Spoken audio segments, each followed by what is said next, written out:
They push you. They provoke you. They poke every wound they know you have. And when you finally break, when you finally raise your voice, defend yourself, or react like any human would, they look at you and say, "See, you're the problem." Reactive abuse is the moment a manipulator injures you, and then uses your reaction as their shield. And here's the part almost no one realizes. The outburst they accuse you of is the one they engineered from the beginning. Act 1. How manipulators create the trap. Reactive abuse never begins with your reaction. It begins long before, with subtle pressure, quiet disrespect, and tiny emotional cuts that don't bleed at first. Here's where most people miss the real danger. Manipulators don't want a conversation. They want a collapse. They interrupt you mid-sentence. They misquote you. They accuse you of things you never said. They invalidate every emotional signal you send out. Imagine someone slowly tightening a string around your chest. A little more, until breathing feels like a mistake. Then, when you finally gasp for air, they say, "Why are you overreacting?" And that moment, that single emotional reaction, is the only part they show the world. Act 2. How they make you the villain. Here's the twist. Manipulators don't just create the explosion. They record it, mentally or literally. They say things like, "You're aggressive. You're unstable. This is exactly why no one wants to deal with you." Wait until you hear the tactic behind this. It's called DAVO. Deny, attack, reverse victim and offender. They deny what they did. They attack your reaction.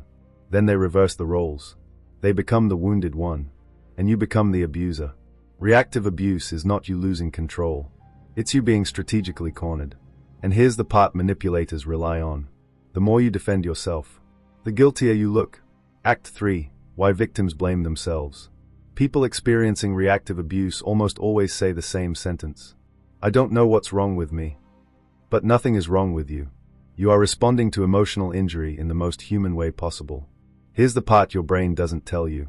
The nervous system has a threshold. When someone repeatedly violates your boundaries, your body shifts into survival mode. Your tone changes. Your patience thins. Your mind switches from connection to defense. And when the manipulator weaponizes that reaction, you begin to believe their script. Maybe I am the problem. Maybe I did overreact.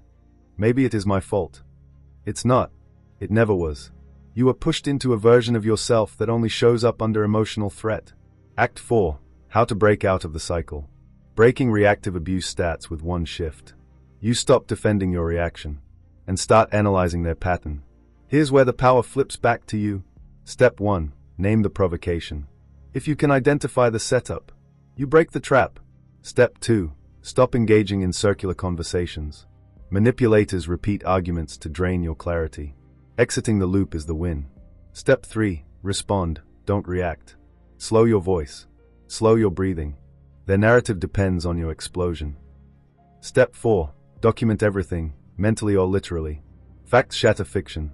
Once patterns are visible, blame loses power. Step 5. Rebuild your emotional threshold. Sleep, boundaries, solitude, and support.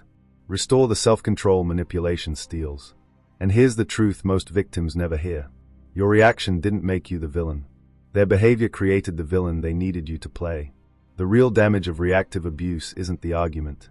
It's how long you spend apologizing for a reaction that someone else designed. If this episode helped you see the pattern more clearly, subscribe and tell me in the comments, what's the one sign of reactive abuse you recognize now that you didn't before?